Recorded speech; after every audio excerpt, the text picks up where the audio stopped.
წარმოიდგინეთ, რომ ისტორიის წერისას იწერებოდა არა მხოლოდ მნიშვნელოვანი მომენტები, არამედ ყველაფერი, რაც რეალურად ხდებოდა მსოფლიოში. ჩვენამდე რამდენი საინტერესო, საშიში და გასაოცარი ამბავი მოაღწევდა. ალბათ ასობით წელი დასჭირდებოდა ასეთი ჩანაწერების ბოლომდე წაკითხვას. თუმცა რეალურად ისტორიიდან კიდევ უამრავი ფაქტი არ ვიცით და არც იქნება გამჟღავნებული არასდროს. ეს ყველაფერი ალბათ ბოლომდე საიდუმლოდ დარჩება. დღევანდელ ვიდეოში ნაკლებად ცნობილ ისტორიულ დეტალებზე ვისაუბრებთ, რაც ვფიქრობთ სიახლე იქნება თქვენთვის, ასე რომ მოკალათით კომფორტულად და უყურეთ ვიდეოს თავიდან ბოლომდე. კანალიზაცია ძველ რომში. ძველი რომი ანტიკური ზესახელმწიფოა, რომის იმპერია, რომლის ისტორიაც იწყება იტალიური ქალაქ-სახელმწიფოს დაარსებით. რომი წარმატებული სამხედრო ექსპანსიის შედეგად იქცა თავისი დროის უდიდეს სახელმწიფოდ. შემდეგ კი რიგი სამოქალაქო ომებისა და შიდა პოლიტიკური არასტაბილურობის შედეგად დაიწყო მისი დაკნინება, რამაც 476 წელს იმპერიის სრული კრახი გამოიწვია.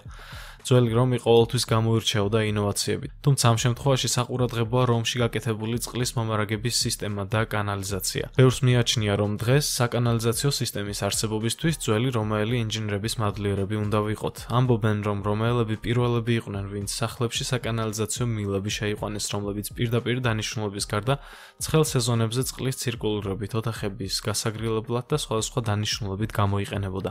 მაგრამ რეალობა ასეთია. რომაელებმა უბრალოდ გააუმჯობესეს საკანალიზაციო და წყლის მომარაგების სისტემები. მათ უდიდესი გავლენა მოახდინეს კაცობრიობის განვითარებაზე და ზოგიერთი რამ იმ ეპოქიდან დღემდე აქტუალურია. მათი წყლის მომარაგებისა და კანალიზაციის სისტემა იმ დროისთვის შთამბეჭდავი იყო. წყალი მიეწოდებოდა რომის შემოგარენსაც. ძველ რომში კანალიზაციის გრანდიოზული სისტემა იყო, რომელსაც დიდ კლოაკას უწოდებდნენ. გეცნობათ ეს სიტყვა. საკანალიზაციო სისტემის მოწყობის გრანდიოზული პროექტები რომში მეფე ტარკვინიუსის დროს დაიწყო. ერთადერთი მთავარი შესდომა, რაც იმ დროს რომაელებმა დაუშვეს, იყო ის, რომ ისინი მილებს ტყვიისგან აკეთებდნენ. შესაბამისად, ეს მილები სასმელი წყლის მიწოდებისთვის გამოიყენებოდა. მათ არ იცოდნენ, რომ ეს მომწამლელი იყო. არაერთ ისტორიულ ცნობაშია მოხსენებული ის ფაქტი, რომ ხალხი ხშირად იწამლებოდა. უნდა ვივარაუდოთ, რომ სწორედ წყალი იყო მთავარი მიზეზი მოწამვლისა. მაგრამ რაც შეეხება ზოგადად საკანალიზაციო სისტემას მსოფლიოში, აღმოაჩინეს ნარჩენები და არტეფაქტები, რაც მიუთითებდა იმას, რომ დაახლოებით 4000 წლის წინ თანამედროვე პაკისტანის ტერიტორიაზე ქალაქ მეჰენჯო-დაროშიც ფუნქციონირებდა საკანალიზაციო სისტემები. ჩვენს წელთაღრიცხვამდე 2600 წლით ადრე ასევე საპირფარეშოების და წყალმომარაგების გამართული სისტემა ჰქონდათ ძველ ინდურ ქალაქებშიც. კლეოპატრა. დედოფალი კლეოპატრა ყოველთვის დაკავშირებულია გასაოცარ სილამაზესთან, ფილმებში ასე გვიხატავენ. თუმცა, ასე იყო ეს სინამდვილეში. კლეოპატრა ეგვიპტეს ძმებთან, პტოლემე მერვე და პტოლემე მეცხრესთან ერთად, შემდეგ კი რომაელ მხედართმთავარ მარკუს ანტონიუსთან ფიქტიურ ქორწინებაში თანაცხოვრებით 21 წელი მართავდა. ის იყო ეგვიპტის უკანასკნელი დამოუკიდებელი მმართველი, სანამ მის ქვეყანას რომის იმპერია დაიპყრობდა და ერთ-ერთ პროვინციად აქცევდა. კლეოპატრა გამოსახულია როგორც წესი ეგვიპტელ ლამაზმანად, მაგრამ აღსანიშნავია ფაქტი, რომ წარმოშობასთან დაკავშირებით ყველაფერი სხვაგვარადაა.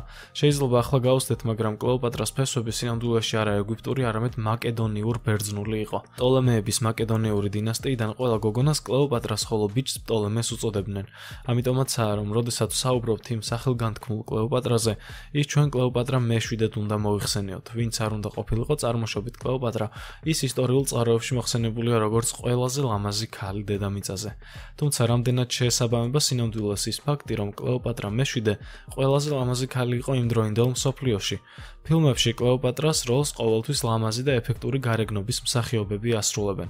კემბრიჯის უნივერსიტეტის ეგვიპტოლოგი სალ ენდ ეშტონი 1 წლის განმავლობაში მუშაობდა კლეოპატრას სახის რეკონსტრუქციაზე და მან არა მარტო ძველი მასალები, უახლესი კომპიუტერული ტექნოლოგიებიც გამოიყენა, მათ შორის სამგანზომილებიანი მოდელირება და საბოლოო ჯამში მიიღო გამოსახულება, რომელიც ძალიან განსხვავდება კლეოპატრას გარეგნობასთან დაკავშირებული სტერეოტიპული წარმოდგენებისგან.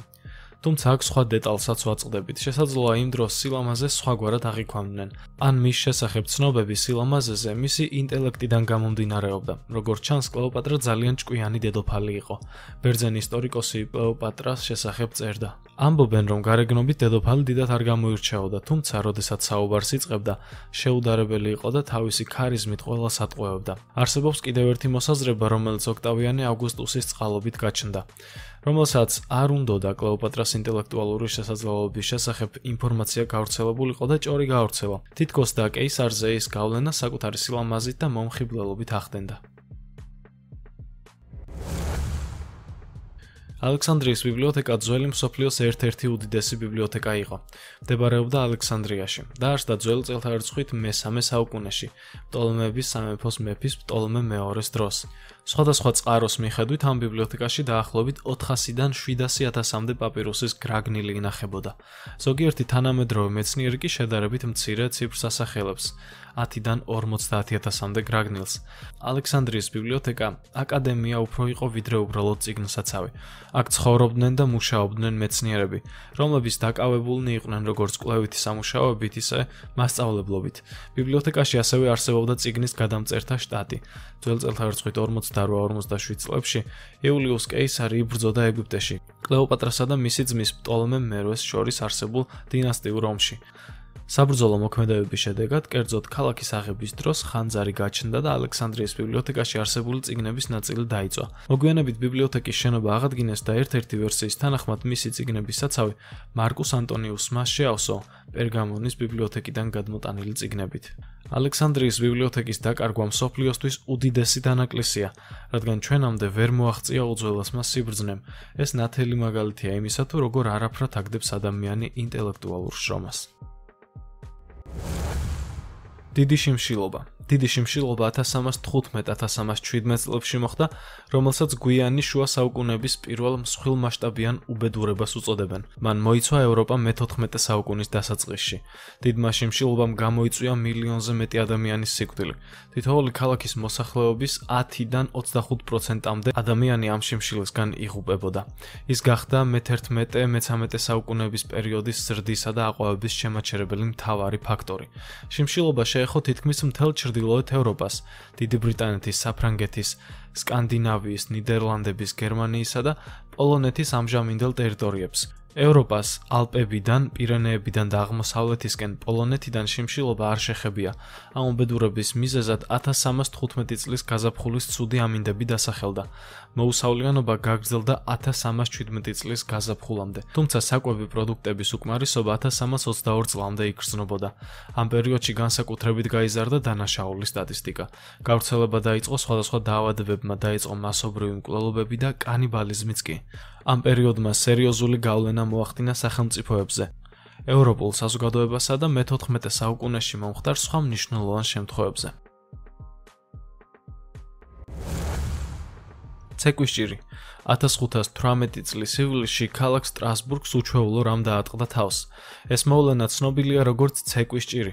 ყველაფერი ერთი ქალბატონისგან დაიწყო, რომელიც მოულოდნელად ქუჩაში გამოვიდა და შეუჩერებლად ცეკვავდა. გაურკვეველი მიზეზებით მას ქუჩაზე მცხოვრები ხალხით შეუერთდა და ყველამ ერთიანად დაიწყო ცეკვა. 1518 წლის ივლისის იმ უცნაურ დღეს 400-მდე ადამიანი გაუჩერებლად ცეკვავდა. ცეკვა რამდენიმე დღის მანძილზე გაგრძელდა. ამ გაუჩერებელმა ცეკვამ გამოიწვია მათი ნაწილის სიკვდილი გულის შეტევის, ინსულტისა და დაქანცულობის გამო. ეპიდემია მიფეთქა ივლისის დასაწყისში, როდესაც ქალმა სახელად ტროფეამ დაიწყო აქტიურად ცეკვა სტრასბურგის ქუჩებში. ეს უკანასკნელი დაახლოებით 6 დღეს გაგრძელდა. ერთი კვირის განმავლობაში 34 ადამიანი შეუერთდა მას, ხოლო ერთ თვეში მათმა რიცხვმა 400 მიაღწია. ისინი უპირატესად ქალები იყვნენ. ერთი მოხსენება მიუთითებს, რომ გარკვეული პერიოდის განმავლობაში ჭირი კლავდა დაახლოებით 15 ადამიანს დღეში. თუმცა ამ დროის სტრასბურგის წყაროებში არ არის აღნიშნული გარდაცვლილთა ზუსტი რიცხვი. ჩვენამდე მოაღწია ცნობებმა იმის შესახებ, რომ ამ იდუმალმა ეპიდემიამ არაერთხელ არამედ რამდენჯერმე იფეთქა ევროპაში. მაგალითად, ცნობილმა მხატვარმა პიტერ ბრეიგელმა დახატა ცეკვის ციებ-ცხელება, რომელიც 1564 წელს ბელგიის მთელ რეგიონს ფლანდრიას მოედო. წარმოიდგინეთ ასეთი რამ თანამედროვე დროშიც რომ მოხდეს და უფრო მასშტაბური სახე რომ მეიყოს, ალბათ საშინეულობა იქნება. თან გამორიცხულიც არაფერია.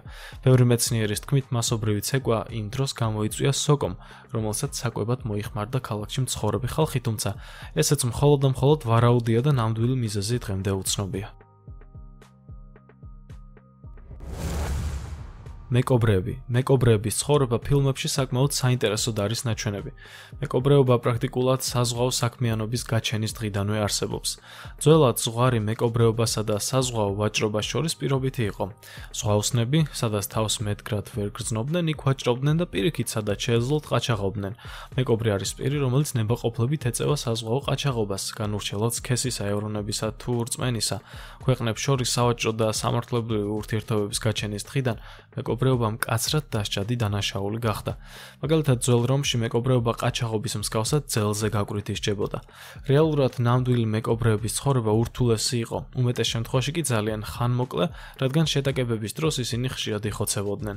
ისინი ცხოვრობდნენ მკაცრი წესების შესაბამისად, რომლებსაც აწესებდა თითოეული გემის კაპიტანი და დისციპლინა მკაცრი იყო. წინააღმდეგ შემთხვევაში ისინი ეფექტურად ვერ განახორციელებდნენ თავიანთ დაპყრობებს, ძარცვებს და თავდასხმებს. მეკობრეებს ჰქონდათ თავისი კოდექსი. მეკობრეების კოდექსი საკმაოდ ცნობილია. ის წარმოადგენდა წესების ერთობლიობას, რომელიც კრძალავდა მეკობრისთვის სხვადასხვა მოქმედებების განხორციელებას. უპირველეს ყოვლისა ეხებოდა ეს გადაჭარბებულ სმას, აზარტულ თამაშებს და გუნდის წევრებს შორის ჩხუბს, რაც დაუშვებელი იყო გემზე. ისინი ხშირად იტანჯებოდნენ სხვადასხვა დაავადებებით. მათ შორის კი ყველაზე გავრცელებული კბილების დაავადება იყო, რაც თითოეულ მეკობრეს დიდ დისკომფორტს უქმნიდა. კეჩუპი. რა შუაშია კეჩუპი ისტორიულ ფაქტებთან, თუმცა ეს ნამდვილად საინტერესოა. ზოგიერთი ოჯახი მის გარეშე საკვებს არაფრად მიიჩნევს. ამერიკაში ოჯახების 97%-ის შემთხვევაში სამზარეულო კეჩუპის გარეშე წარმოუდგენელია. დღეს ამ გავრცელებული პროდუქტის ისტორია ნამდვილად შთამბეჭდავია. კეჩუპი გამოიგონეს, აბა თქვენ თვითონ მიხვდით. დიახ, ჩინეთში, თუმცა ორიგინალი ვერსია თავდაპირველად განსხვავებული იყო. ის ერთგვარ თევზის соуს წარმოადგენდა, რომელშიც თევზი და სანელებლები შედიოდა და მხოლოდ მე-19 საუკუნეში ჩანაცვლდა თევზი პომიდრით და უკვე ევროპელების მხრიდან მოხდა ეს. თუმცა ძირითადი გემოებით შეიცვალა, მაგრამ მაინც მიიჩნევა, რომ კეჩუპი პირველად ჩინელებმა გამოიგონეს. მიკროტალღური ღუმელი. ეს გამოგონება მთელი მსოფლიოსთვის მოულოდნელი აღმოჩნდა. 1945 წელს ინჟინერმა პერსი სპენსერმა შეიმუშავა რადიოლოკაციური სისტემა. ერთ-ერთი ცდის დროს მან შეამჩნია, რომ მის ჯიბეში შოკოლადი დადნა. ამ ერთგვარმა ანომალიამ მეცნიერი დააფიქრა იმაზე, თუ როგორ მოქმედებდა მიკროტალღები სხვადასხვა ნივთიერებებზე. შედეგად მიიღო ის, რაც დღეს თითოეული ოჯახისთვის უმნიშვნელოვანესია. თამამად შეგვიძლია ვთქვათ, რომ მიკროტალღური ღუმელი ეს უბრალოდ შემთხვევითობაა. შედეგად მეცნიერმა შექმნა მაგნიტრონი, რომელიც სტაბილურ მიკროტალღებს წარმოქმნიდა. როდესაც ის მიხვდა, რომ შოკოლადი დადნა და თავად უნებელი გადარჩა და არაფერი დაემართა, უკვე გასაგები იყო, რომ ეს მოწყობილობა უსაფრთხო იყო ადამიანისთვის. შედეგი დღეს სახეზეა.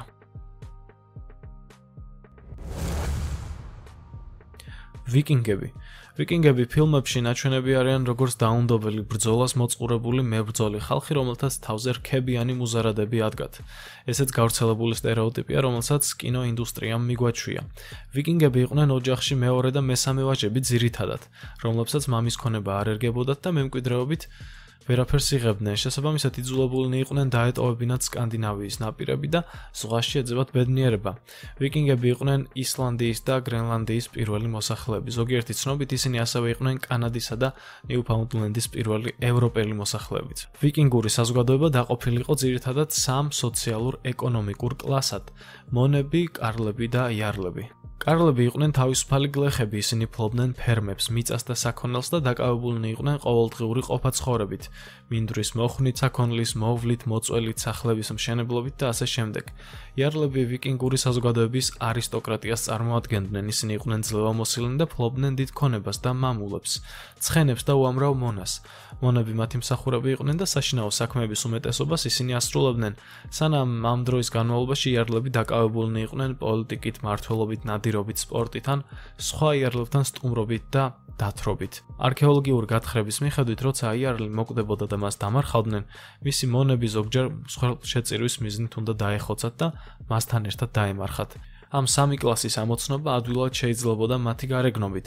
იარლების ქალები და კაცები კარგად მოვლილნი იყვნენ, აკურატული ვარცხნილობით და თავიანთი მდიდრული ჩაცმულობით. ძირითადად აბრეშუმის ტანსაცმელს ატარებდნენ. გარდა ამისა, შემოსილნი იყვნენ ოსტატურად დამზადებული სამკაულებით, მაგალითად გულსაბნევით, ქამრის ბალთებით, ყელსაბამებით და სამკლაურებით. რაც შეეხება რქიან მუზარადებს, ეს მე-19 საუკუნის დროინდელი სტერეოტიპია. ამ დროს მათი დახატვა დაიწყეს ასეთი ფორმით. რეალურმა გათხრებმა არ დაადასტურა ის ფაქტი, რომ ვიკინგები ამგვარ მუზარადებს ატარებდნენ. ჩინეთის კედელი. ჩინეთის დიდი კედლის პირველი უბნების მშენებლობა დაიწყო ძველი წელთაღრიცხვით მე-3 საუკუნეში იმპერატორ ცინ შიხუანდის მიერ მეომარ სამეფოთა პერიოდში ჩრდილოეთიდან მომთაბარე ტომების თავდასხმებისგან თავდასაცავად. მშენებლობა მიმდინარეობდა საუკუნეთა მანძილზე, თითქმის მე-17 საუკუნამდე. მშენებლობაში მონაწილეობდა მაშინდელი ჩინეთის მოსახლეობის მე-5. ეს დაახლოებით 2 მილიონამდე ადამიანს უდრის. კედელს მკაფიოდ უნდა დაეფიქსირებინა ჩინური ცივილიზაციის საზღვრები. ის უნდა დახმარებოდა ახალდაპყრობილი სამეფოების ერთიან იმპერიად კონსოლიდაციის პროცესს. პირველი პერიოდის მშენებლობა გაგრძელდა 10 წელიწადი და მრავალრიცხოვან პრობლემას შეხვდა ხალხი. მთავარ პრობლემას წარმოადგენდა შესაბამისი ინფრასტრუქტურის არარსებობა. არ იყო გზები, არც იყო საკმარისი რაოდენობის წყალი და სამუშაოებს ვერ აწარმოებდნენ დროულად და სასმელი წყალიც კი არ არსებობდა მუშებისთვის. არ იყო საკმარისი საკვები. მუშათა რიცხვი ერთდროულად 300,000 აღწევდა, ხოლო საერთო მონაცემებით ცინების პერიოდში მათმა რაოდენობამ 2 მილიონს მიაღწია. მშენებლობისთვის იყენებდნენ მონებს, ჯარისკაცებს და გლეხებს. ეპიდემიებიდან და მძიმე სამუშაო პირობებიდან გამომდინარე, ათასობით ადამიანი იღუპებოდა მშენებლობის პერიოდში. კედლის მშენებლობისთვის მოსახლეობის მობილიზაცია იწვევდა სახალხო აჯანყებებს, რაც ცინის დინასტიის დაცემის ერთ-ერთი მიზეზიც გახდა. კედლის დიდი ნაწილი აშენდა პრიმიტიული მასალით, ძირითადად დატკეპნილი მიწით. ფენებად ურავდნენ მასში ადგილობრივ მასალებს, თიხას, კენჭებს და სხვას. ასეთი მასალის დიდი ნაწილის მოპოვება ადგილზევე შეიძლებოდა. ზოგან იყენებდნენ აგურს და ქვის ფილებსაც, თუმცა ყველგან არა. ქვის კონსტრუქციების ფართო გამოყენება ხდებოდა კედლის აღმოსავლეთ ნაწილზე, სადაც ბუნებრივი პირობები ამის საშუალებას იძლეოდა. ემუს ომი. ფიქრობთ, რომ ომი მხოლოდ ადამიანებს შორის შეიძლება მოხდეს? არავითარ შემთხვევაში. ავსტრალიაში ჩატარდა წარუმატებელი სამხედრო ოპერაცია ველური ბუნების წინააღმდეგ, რომელიც 1932 წლის ბოლოს ემუს ომის სახელწოდებით შევიდა ისტორიაში. ოპერაციის მიზანი საზოგადოებრივი შეშფოთების შემცირება იყო, რომელიც კამპიონში დასავლეთ ავსტრალიაში ემუს რაოდენობის ზრდით იყო გამოწვეული.